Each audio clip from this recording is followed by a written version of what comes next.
Right? This is what Christians did with Jesus. When they attributed the miracles which were done by Allah at Jesus' hand, they made them the miracles of Jesus. They elevated Jesus to the status of Allah. And of course, when you try to point this out to them, they're saying, no, we're not elevating Jesus, a man, to the status of Allah. We're saying, no, Jesus was Allah. They have developed a whole philosophy to explain how it is that Jesus, a man, was in fact God. And when we question them, then who was he, according to your text, who was he praying to when he was on the cross? They say, well, he was only saying those things to show the people how to pray. They're running away. They don't want to deal with the obvious statements there that is there, because they know if they say yes, he was praying to God, then hey, it means he's not God.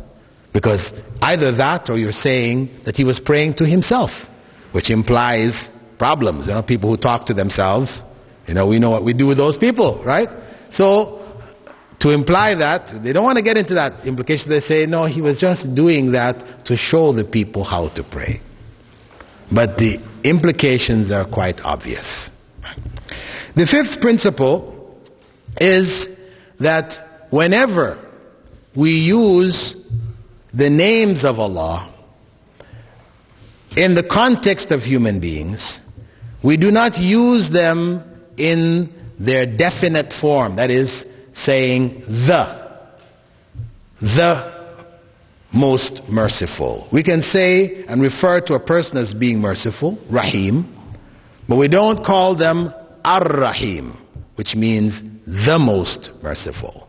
If we're going to use that definite form, Ar-Rahim, we must put before it Abd, meaning the slave worshipper of Ar-Rahim, or Ama, female slave worshipper, Amatul Rahim, Amatul Rahman, Amatullah, these kinds. We must use these terms. And at the same time that we must do that, we're not allowed to put the name Abd before Allah's creation. Abdul Nabi, which is a popular title in places like Egypt, and amongst the Shiites, they like Abdul Rasul. And this has entered amongst Sunni Muslims also. One of the Mujahideen in Afghanistan, his name was Abdul Rasul. Ghulam Rasul. This is also a forbidden name. Ghulam Rasul means Abdul Rasul. Because Ghulam means Abd. So it's not a permissible name. Ghulam Rasul. It's a very popular name. Ghulam Muhammad. It's like Abd Muhammad. Not allowed. We have to be very careful in the choosing of names. Now, that covers basically the names and attributes of Allah and how we maintain Allah's unity in their regard.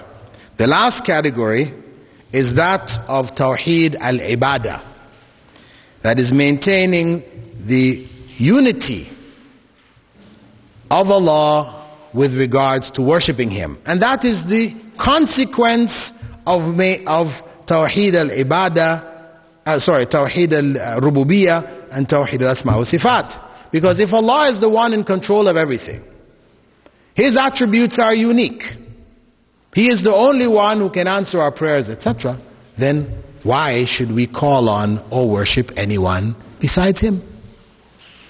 That doesn't make sense.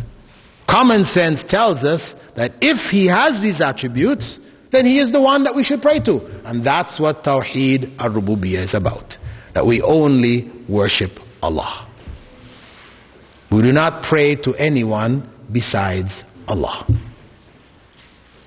And praying to anyone in Islam, it involves calling on anyone who cannot answer your call. Because somebody might say, when I call on the Prophet sallallahu alaihi wasallam, as Nuh Amim Keller proposes in his book, his translation of The Reliance of the Traveler. Please be aware of this book, Reliance of the Traveler, which is a popular book which has been distributed all over the English-speaking Muslim world. The first part of the book involves basically a translation of a Shafi'i fiqh handbook. No problem, in general. However, in the appendix, he has another story going. In the appendix, he promotes the idea of calling on the Messenger of Allah in prayer. That you can call on him in prayer. And they're saying, well, this is not the worship of the Prophet ﷺ. This is just calling on him in prayer. No. No. If you call on anyone who cannot answer your call, you are worshipping him. What I mean is, we call on each other to get help. You know, I need to start my car. Come and give me a hand, please. No problem. This is not considered to be worship. You're calling on somebody who can come to your aid. Although the higher level is not to call on anyone. Prophet Muhammad ﷺ said, if you can guarantee me you will not ask anyone for anything, I will guarantee you paradise. There's a hadith narrated by Abu Dhar al-Ghifari. If you can guarantee that you will not ask anyone for anything, the Prophet ﷺ said, I will guarantee you paradise. And Abu Dhar said, when the Prophet ﷺ said that, I never asked anyone for anything. And that's what he was known for. He would not ask anyone for anything. But this is not something required of everybody. This is the higher level. Back to the rest of us. We ask people to help us in this and that and the other. These people who can help us, no problem. But now, if we call on somebody who isn't here, right? They're living, right? You have groups that promote this. You can call on the Shaikh, right? You have a problem, you need his help, just call on him. He's a living Shaikh. The fact that you call on him, he's not present, he's not available to help you, that's worship.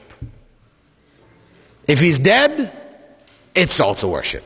So whether you call on Abdul Qadir al-Jilani, who is popular in the Indian subcontinent and elsewhere, we're given the title Ghawsi Azam, right? Al-Ghawth al-A'zam, meaning the greatest source of help, right? Whether you do that, and he's dead, or you call on Sheikh Nazim, you know, because you are from the Naqshbandi order and Sheikh Nazim is the man. So you call on him when you are in need. He's a living person, but he's not here. This is worship. And when you call on Rasulullah ﷺ, again, you have a line of argument that people try to raise, but he's living. He's living. Prophet ﷺ said that when the prophets die, the earth doesn't eat their body. Okay. Because the earth doesn't eat their body, does it mean they're living? Or this is just a miracle from Allah? Point number one.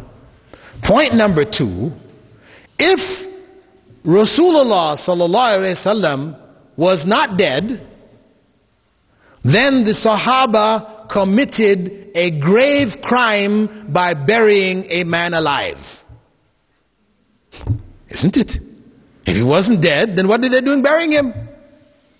This is nonsense. This is error. Clear error. The point is that Rasulullah ﷺ is dead. And this, we know this happened when he first died Omar came in and he was upset. People were saying that he was dead. And he threatened people. He stood up there with his sword and said, anybody who says that the Prophet ﷺ is dead, you're going to lose your head. People backed off. Abu Bakr came, he went in, checked the Prophet ﷺ, lifted up the garment, saw he was dead, kissed his forehead, put it back, and came outside, pushed Omar aside. He said, whoever was worshipping Muhammad ﷺ, know that Muhammad is dead. But whoever was worshipping the Lord of Muhammad, then know that the Lord of Muhammad is ever living. Right? So, the point is that to call on anyone who cannot answer your prayers is worship. And the Prophet ﷺ said, Ad-du'a huwa al-ibadah. Calling, ad-du'a. To make dua, to call on, from da'wah means to call. It is worship in its essence. That is the essence of worship, calling. We say, Ya Allah. If you say, Ya Rasulullah, you're involved in worshipping the Prophet Muhammad sallallahu alaihi wasallam. That's why in the masjids where you see people like to put up these plates, ornate plates, it says, Ya Allah, Ya Rasulullah. This is wrong. It's wrong. Now some people say, well, don't we say in our tashahhud,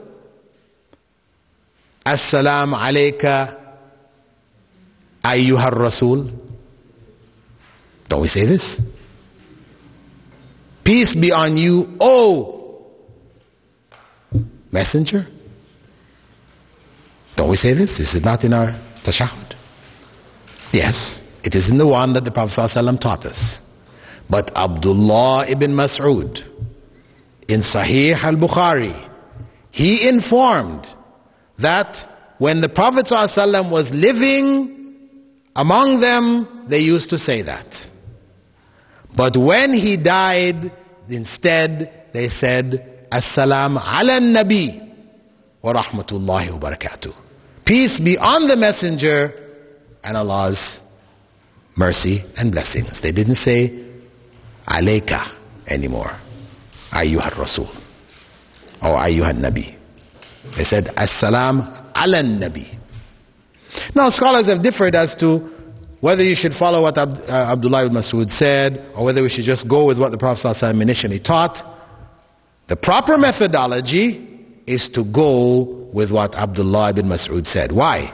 Because he said, we used to, not just I used to, that may be a personal thing on his part, but he said we, the companions of the Prophet Muhammad ﷺ, and there are a number of other narrations of other companions saying the same thing.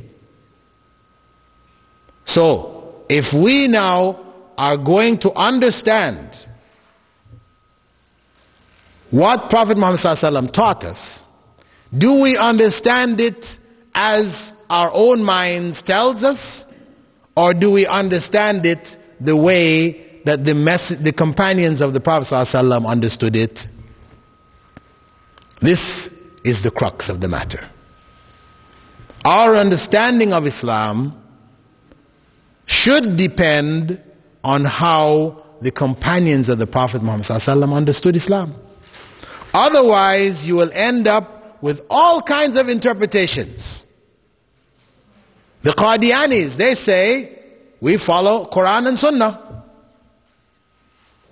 In fact, in Pakistan, where everybody else pray with their hands, for example, below their navel, they don't raise their hands in general when going from, going into ruku', coming out of ruku', all these other takbirs, they don't, raising of the hands, they don't do it. The people who do it are the Qadianis. Right? Because it's in Sahih Bukhari. It's in Sahih Muslim. So in terms of following the Sunnah in that respect, they are doing it more closely than the majority of Indian and Pakistanis. However, in a more crucial area, where Allah says in the Quran, describing Prophet Muhammad ﷺ as not being the father of any of your men, but Khatam al-Nabiyyin, but the seal of the prophethood. What do they do with this? When they believe in Mirza Ghulam Ahmad as a prophet having coming after Rasulullah ﷺ. What do they do with this verse? They say, well, if you go to the Arabic dictionary and you look up the word khatam, you find that the word khatam not only means seal, it also means ring. It also means a ring. So they say, as the ring, when you put it on your finger, it beautifies your hand. Prophet Muhammad ﷺ was the beautification of the prophethood and not the seal. You see? They have gone in and made their interpretation to suit their set of beliefs concerning Ghulam Ahmad. So, what is our response? Yes, the Arabic dictionary will tell you this. However, the companions of the Prophet Muhammad ﷺ, they didn't understand it that way. When Allah said Khatam al-Nabiyyin, they understood it meant the seal of the prophethood. Finish. And they narrated other statements of the Prophet ﷺ saying, La nabiyya ba'di, there is no messenger coming or prophet coming after me. That's the understanding. And that is the correct understanding. So this is why we find those who stress the importance of understanding the Quran and the Sunnah according to the interpretation or the understanding of the Sahaba and the Tabi'een, those who came after them, and the Tabi'een and those who came after them, about whom Rasulullah ﷺ said, Khairun Nasi Qarni, the best of people are my generation. ثُمَّ الَّذِينَ يَلُونَهُمْ, then those who followed them, ثُمَّ الَّذِينَ يَلُونَهُمْ, then those who followed them. Those first three generations, the best of generations, they are referred to by the Arabic term as Salaf as-Salih, the righteous predecessors.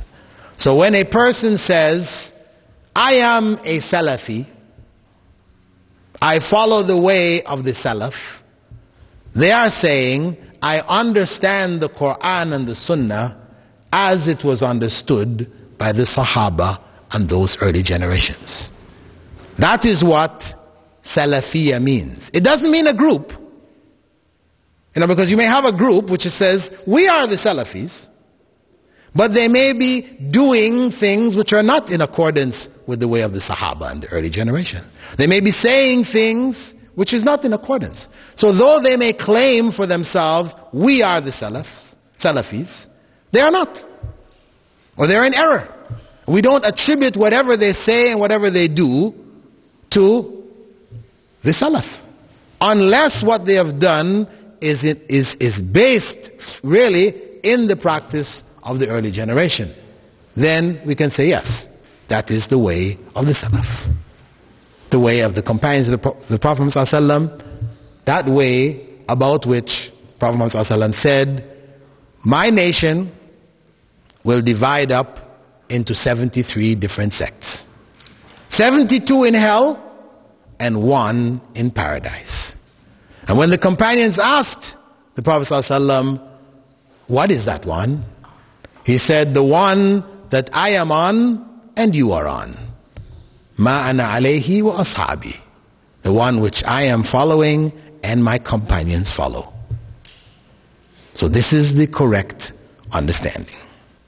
So when we come back to Tawheed al-Ibadah, worshipping Allah by maintaining His unity in that worship, we do so in the way that the companions of the Prophet Muhammad ﷺ did. We do not invent or introduce new ways of worship. As some people, for example, they want to celebrate the birthday of the Prophet Muhammad ﷺ. So they say, well, this is something good. They may even bring a verse from the Quran. They would say, Allah said in the Quran, إن الله وملائكته يصلون على النبي يا أيها الذين آمنوا صلوا عليه وسلموا تسليما. They bring this verse out. And you say, well, where does it say celebrate the Prophet's birthday there? It's there, it's there. This is what it means. It's their interpretation. Right? Their interpretation. The point is that the companions of the Prophet Muhammad didn't understand that verse that way. And that's why they never celebrated his birthday. And he himself didn't understand that verse that way, and he didn't celebrate his birthday. And the early generations didn't celebrate his birthday. It wasn't until some 400 years after the time of Prophet Muhammad that his birthday began to be celebrated in Egypt in the Fatimid Shiite rule. In the Fatimid Shiite dynasty in Egypt, the celebration of the Prophet's birthday began. So we say this is not legitimate. Some people say, well, okay, leave that aside. Just the idea of celebrating his birthday, what are we doing in the celebration? We're only remembering Rasulullah sallallahu alaihi wasallam. We're asking Allah to bless him. You know, these are all good things. We remember his seerah, his life, and all this. These are all good things. Do you say this is not good in Islam? Yes, these things are good things. But to combine them on that day, every year, you have now created something new in the religion. This is bid'ah. Similarly, we could ask, if somebody suggested to you, you have to understand bid'ah, sometimes it involves something completely new, like the idea of the birthday celebration, because we don't really have any precedents for it at all in Islam. But bid'ah may actually have precedence in the religion itself, wherein a person takes something like, after prayers, raising your hand in dua. After every prayer, people raise their hands in dua. People say, well, what's wrong with that? What's wrong with it? Prophet Muhammad ﷺ said that Allah does not like, or he is shy, that anyone would raise their hands in dua and that they would put their hands down without fulfilling their wish, their desire. Isn't that imply that we should raise our hands in dua? Prophet Muhammad ﷺ raised his hands in the dua of istisqa, the prayer to seek rain.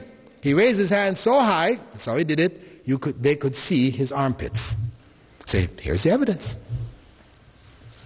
But the point is, we do not find any narration indicating that the Prophet Muhammad ﷺ, after every prayer, raised his hands in dua. People say, this is picky.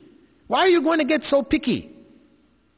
You know, if it said that you raise your hands, Allah is shy not to give you. He said the Prophet ﷺ raised his hands in istisqa. Why can't we just do it after every prayer then? What's the problem here? We say, the sunnah of the Prophet ﷺ is not just what he did, but also what he didn't do. You have sunnah fi'liya, the sunnah of actions which he did, and sunnah tarkiya, or sunnah of actions which he didn't do, which are religion, dealing with the religion. Of course, there are many things he didn't do which he didn't like personally. We're not talking about those. We're talking about things connected with the religion. The things he didn't do, it is sunnah not to do. Very important. Because if one opens this door, that as long as he said this, he said that, we can put it all together and come up with something which he didn't do, then the religion becomes innovated. You can now change the religion at will. Because I can bring something to you. I say to you, Prophet Muhammad ﷺ said, prayer in jama'ah is worth 27 times prayer by yourself. Everybody knows this. He also said, whenever you enter the masjid, you should pray 2 rak'at, 2 units of prayer, before sitting down. Everybody knows this. Let us put the two together. We come into the masjid, I now suggest to you let us make Tahiyatul Masjid in Jama'ah.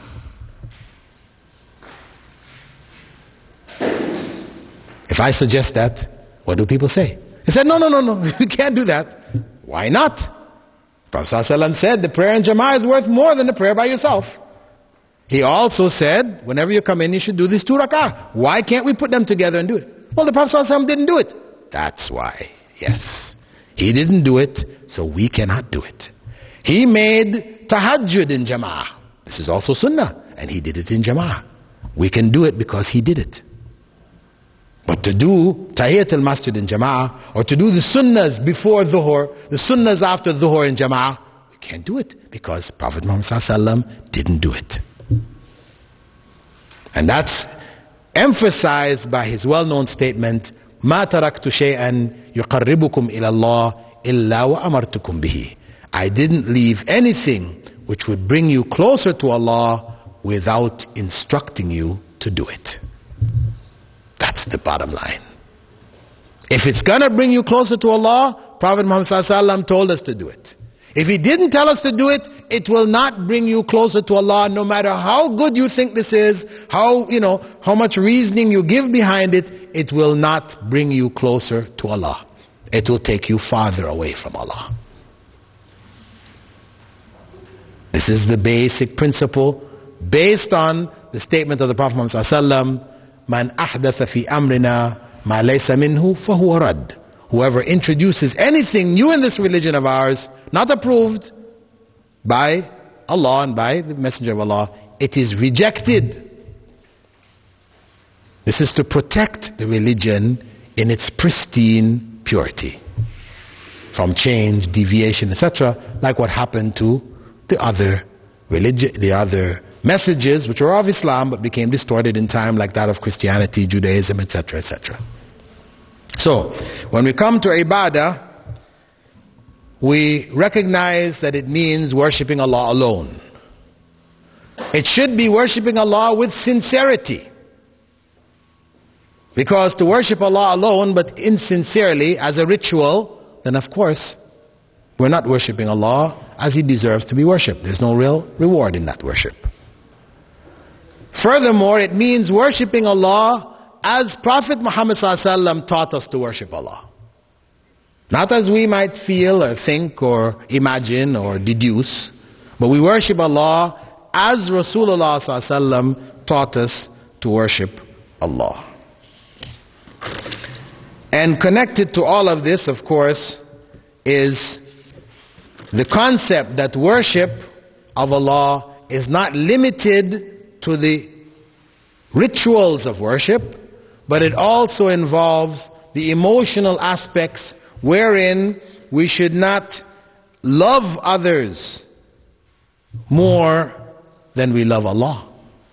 To do so is to worship or to give an aspect of worship to Allah's creation. As Allah stated in the Quran, وَمِنَ النَّاسِ مَنْ يَتَّخِذُ مِن دُونِ اللَّهِ أَنْدَادًا يُحِبُّونَهُمْ كَحُبِّ اللَّهِ. And there is among human beings those who take for worship others besides Allah as equals to Him. But Allah goes on to say, وَالَّذِينَ آمَنُوا أَشَدُّ حُبًّا لِلَّهِ. And those who believe, they love Allah more. Their love of Allah is greater. This is the sign of belief, true belief. So where our relatives, our children, our friends, people on our job, these people become more beloved to us than Allah, meaning that when they ask us to do things, we will do them knowing that they involve disobeying Allah, then we have loved them more than we love Allah. Also, it involves putting our trust in Allah ultimately above all other things. It involves fearing Allah above all other things. If we fear the people in our jobs, we might lose the job if we do this thing which Islam requires of us, then we, in that fear others more than we fear Allah. And these are internal aspects of worship. We have the external aspects and we have the internal aspects. And also, when we attribute the right to make halal and haram to human beings, meaning that where Allah has said this thing is halal, then people come along and say, no, it is haram. And we accept that. In this regard, we also have worshipped other than Allah. There's an element of worship here. And of course, some people may say, how, where? Prophet Muhammad ﷺ, he quoted a verse from the Quran on one occasion, describing the Christians and the Jews, saying, اتخذوا أحبارهم ورهبانهم أربابا من دون الله. They have taken their rabbis and monks as lords besides Allah. This is Surah Tawbah, verse 31. When he said that, Adi ibn Hatim, one of his companions, who was a convert from Christianity, he said, O Messenger of Allah, we didn't used to worship them. We didn't take them as lords. Prophet ﷺ said, didn't they make halal what Allah made haram, and make haram what Allah made halal, and you followed them? He said, yeah, that's true. He said, that was your worship of them. So, worship may involve also allowing people to make haram and halal for us what goes against the clear instructions from Rasulullah sallallahu alaihi wasallam. Sometimes, of course, it doesn't mean each and every instance this may be classified that way, because it may be in ignorance. For example, you have commonly some people following a particular school of thought, they jump up and say, eating shrimps is haram, and crabs, and lobsters. We can't eat these things. We say, what is your evidence? Did Rasulullah ﷺ forbid them? Did the Quran forbid them? No, there's no but. If we don't have the evidence, then we don't have the right to prohibit them. Because all foods are halal for us except those which have been specifically prohibited.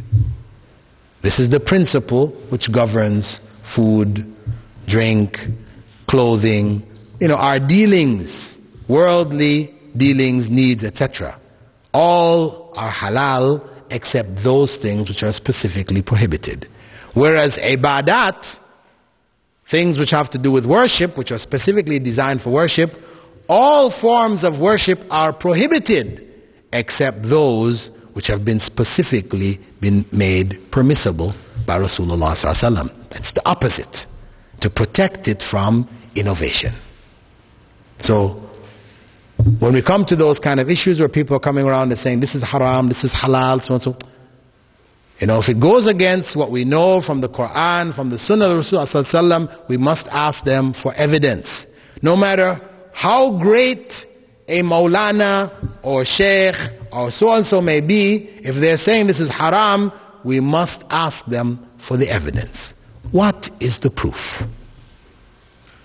If they can't bring us proof, they're just telling us, well, in my opinion, and in so and so's opinion, and this one's opinion, and that one's opinion, we say, thank you, but no thank you. That basically covers our introduction to Aqidah, Usul al-Aqidah. Now, we'll take some questions for about 10 minutes. It's short. We're leaving additional questions to the last session in the evening, where we have gone over our allotted time. Normally the sessions we try to keep it within an hour, though some of them are longer than others. Okay, we'll take the first question.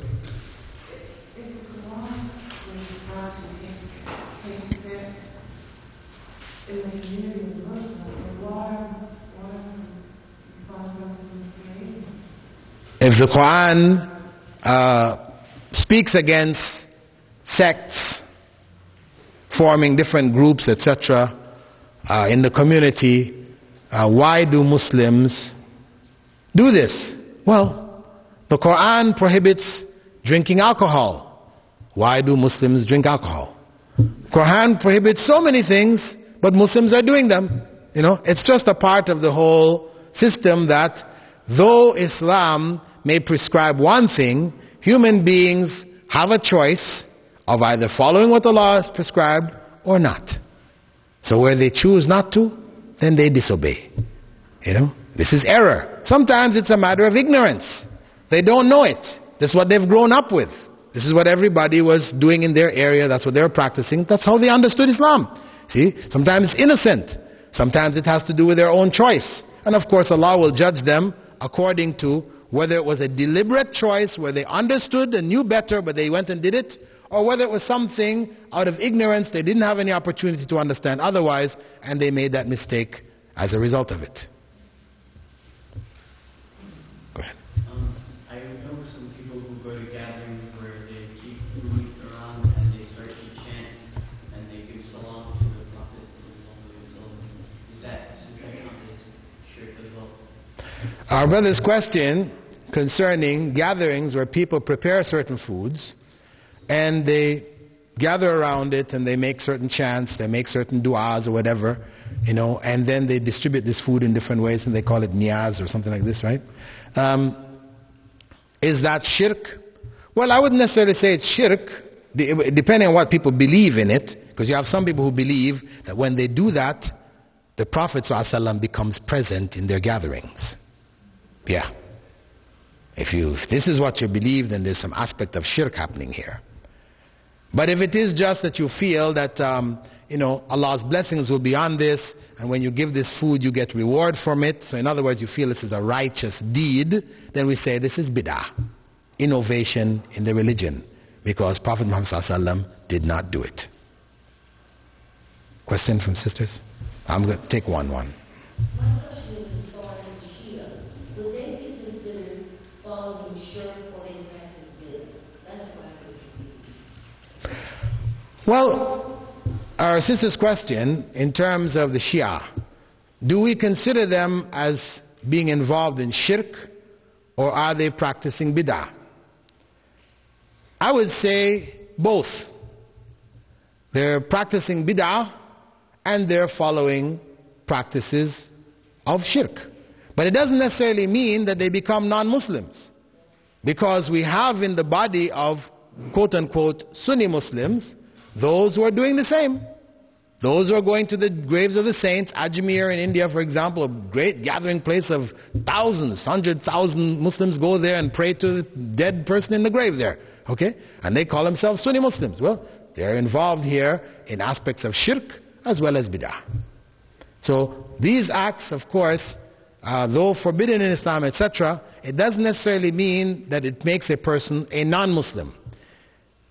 Only if that person has understood what is wrong in what they're practicing, what is correct has been made clear to them, and they reject that, at that point they become, in fact, disbelievers. And that is left to Allah. Because we don't need to make this judgment. Because again, some people might say, well, I went to this person who was going to the grave and I told him and I brought the evidence to him and he still went. Well, it may be that the way you brought the evidence, he wasn't able to understand. Maybe the language you used. Maybe your explanation was weak. A variety of different things. Allah knows whether that person actually grasped it and decided otherwise. So that ruling of disbelief, that is left to Allah. It's not on us now to go and tell Muslims, you are a kafir, you Muslim, you are a kafir. No. We can say, yes, you're involved in some aspects of shirk here. Beware, so and so, we advise them, so and so. These are actions of kufr, so and so. But to say, you are a kafir, we don't have that right. Allah, that judgment is left to Allah. Unless the person openly tells you, I am a kafir. I don't believe. I reject that which is clear and obvious from the religion. Just a clarification, when we say that raising hands may go after the prayer, that's raising hands in Jama'at. Imam raises his hand and everybody follows that. But individual raising hand is taken. Okay, brother's question. The raising of the hands in dua after every prayer. Is it just the raising of the hands in jama'ah, along with the Imam, which everybody knows clearly Prophet ﷺ didn't do that? Or is it just the raising of hands by yourself? If you just, as an individual, not in Jama'ah, but after every prayer you raise your hand, that is also bid'ah. Because we have no evidence that the Prophet ﷺ raised his hands after every prayer. In fact, we have other evidence that he didn't. So for you to make it a regular practice, after every prayer you must raise your hands in dua, you have made a bid'ah, an innovation. Now if you do it on occasion, the mood catches you, you feel like it, you raise your hands on occasion, no problem. But when you fix it as a ritual, after every prayer you're doing it, now you have innovated. From the sisters?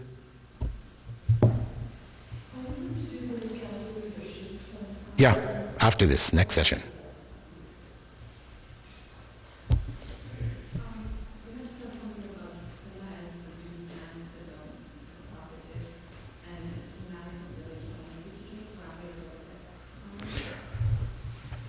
Sister's question concerning the sunnah of doing and the sunnah of not doing, where I stress that this is in matters of religion.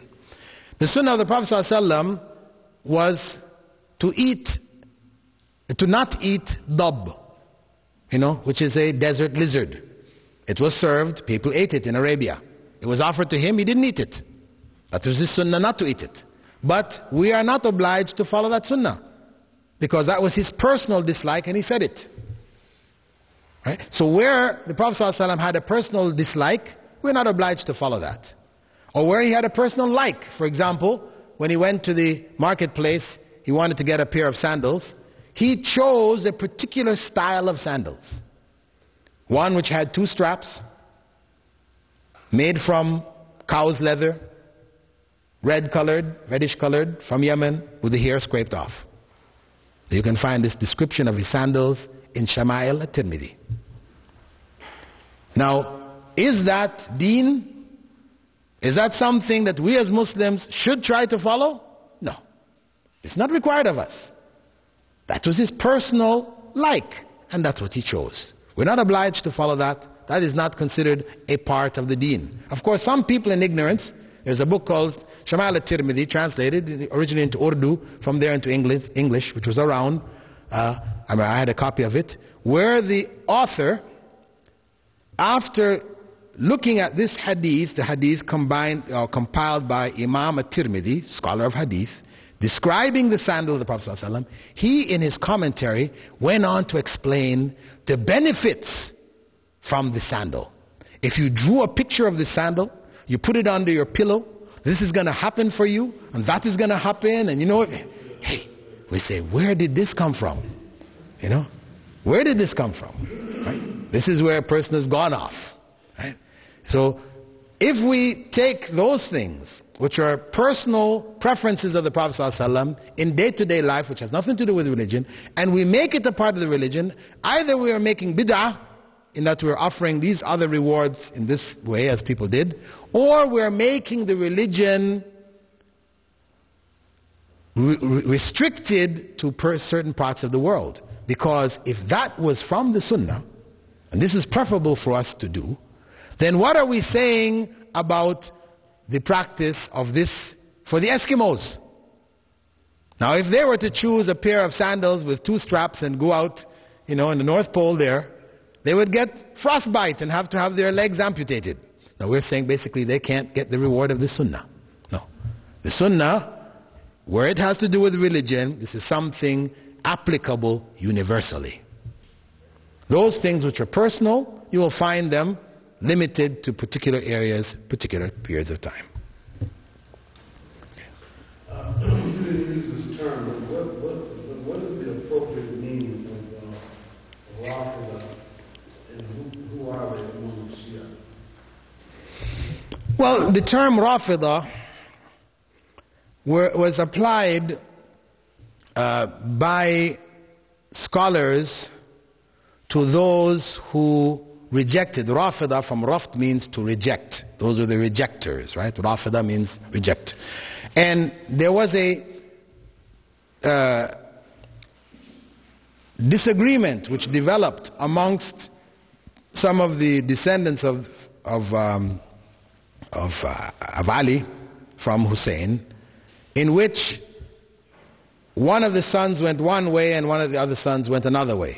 Those who rejected the way of one of the sons became known as the Rafida. This is what they use it as one of the terms, because those who rejected and went along with the other line, these end up in practical terms to be those who are known as the Twelver Shiites, the mainstream Shiites. Rafida really applies to the Twelvers, although some people take it to mean the extremists amongst them.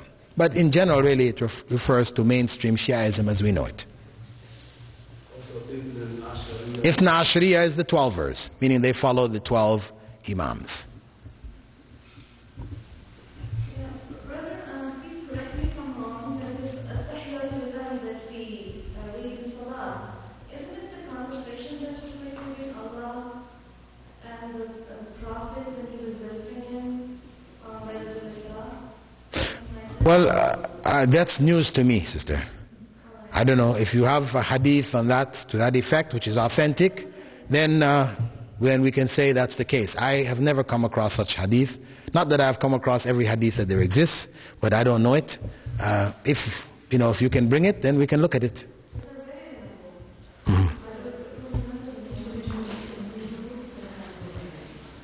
Okay, our sister clarifying that this explanation is from books written in Urdu where there is no evidence for it. Inshallah.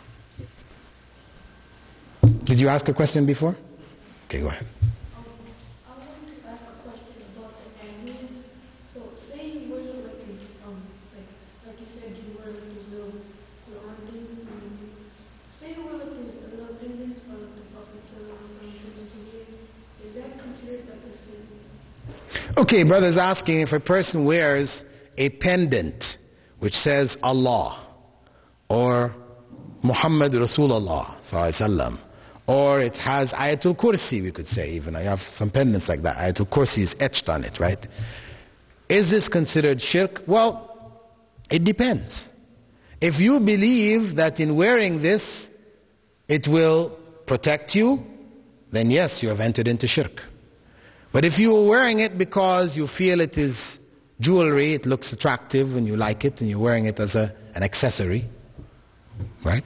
Of course, as a man wearing it around your neck, this is questionable anyway, because then you're starting to look like women, right? That's another issue, right? Men wearing chains and stuff like this. This is considered imitation of the dress of females. But for a woman wearing these things, if she's not believing that this is going to protect her in any way, then it's not considered to be an aspect of shirk. Alaikum salam wa barakatuh. I would like to know, you said that you don't put your hands in the dua. But when should you do the dua? If you want to do the dua, you need to dua before you face the prayer. Okay, I didn't say don't raise your hands when making dua. Please get this clear, right? I didn't say that. I'm saying don't make it a regular practice. What I'm saying is sometimes you may raise your hands while making dua, and other times you make your dua without raising your hands. This is the point. Let us not feel that the only way to make dua is you must raise your hands. This is not the case. You can make dua without raising your hands. Right? So this is what I'm saying. The making of dua also during the time of sujood. This is the time Prophet ﷺ recommended this, or times when du'as are accepted. One may do so in the salah at that point also. You know, I come from a community where the culture, the predominant culture, they revere their dead, And so at the end of the salah, they ask the imam to say something, and then he says something like, in Arabic, and everybody compares it. And then he says something else, is this okay? The idea after prayer, to ask people to pray for the dead. Somebody has died, they're asking to pray for the dead. The idea of prayer for the dead is by itself is okay. One may do so. Asking Allah's forgiveness for this person who has died, etc. But where it becomes a ritual, yarhamukallah, where it becomes a ritual, after prayers regularly, people are asking, and this is just a standard practice, then we have now innovation here. We have a kind of innovation. So it's okay to do it Saturday? On occasion, if somebody asks, the imam, it's just like asking somebody to pray for you, and they make a dua, and when they finish making the dua, you say, Ameen, for example. May Allah, Ameen meaning, may Allah accept it.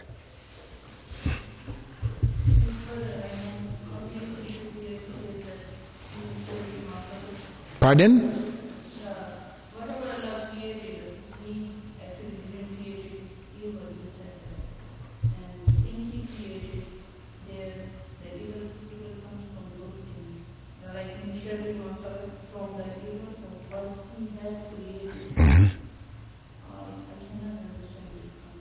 Okay.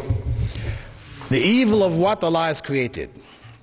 Now, when Allah created the fish spine, in the fish it's got a backbone with these like spines on it, right? That backbone with the spines in the fish was a good thing. It kept the fish's body together so he could swim in the water, etc. Now, if that spine, any of the pieces of that spine, we call it a fish bone, if that sticks in your throat, that's an evil thing. Relative to yourself, that becomes an evil thing. So there's evil coming out of what Allah has created in that context. You understand? So we're not saying Allah created this to harm you, but harm may come out of it.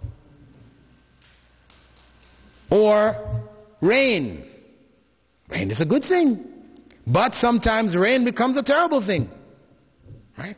So there's this harm which comes out of rain, but is rain in and of itself evil? No. Yeah, okay, this is another example of, in our lives, the issue of evil with good intent is that of the dentist injecting in your gums Novocaine or whatever. It is something painful. The needle is so long you can feel it tickling your toes, right? Nobody likes the dentist needle. But we subject ourselves to it on a regular basis to prevent greater harm, which is the rotting of our teeth and the root canals and everything else. So that evil, what appears to us external of that circumstance to be something evil, is in fact something good for us. It may be a relative thing, for example, where I remember one occasion seeing a picture in the newspaper, I cut it out, where they had this Egyptian brother, and it had on one side his sister was kissing him on one cheek, and his father was kissing him on the other cheek. And he had this huge smile from ear to ear, his thumbs were up like this. And I read the caption, what was it? What had happened was, he was supposed to catch a particular flight, the Gulf Air flight, last year, which was going to Bahrain. Now this air flight crashed in the sea. When he had gone to the airport to catch his flight, he was refused the right to go on that flight because he was missing a stamp on his passport. And in Egypt, you have to have 1,000 stamps before you can do anything, right? Yeah, so many people have to stamp. So he had gotten all his stamps except for one stamp. And there he was at the airport, one stamp missing, they wouldn't allow him.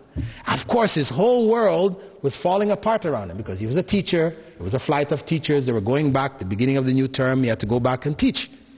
So to come back late, maybe they will fire him, they're going to take off pay or whatever. He was terrible. His world crashed around him. He was begging, screaming, please. No, flight took off. Then he heard the flight crashed. And everybody on board died. So there he was in the newspaper the next day, big smile on his face, That which he thought was such a terrible calamity the day before was now fortune, good fortune for him. So in that relative sense, though it was evil, in the sense of what happened to the other people, for that individual, it was good.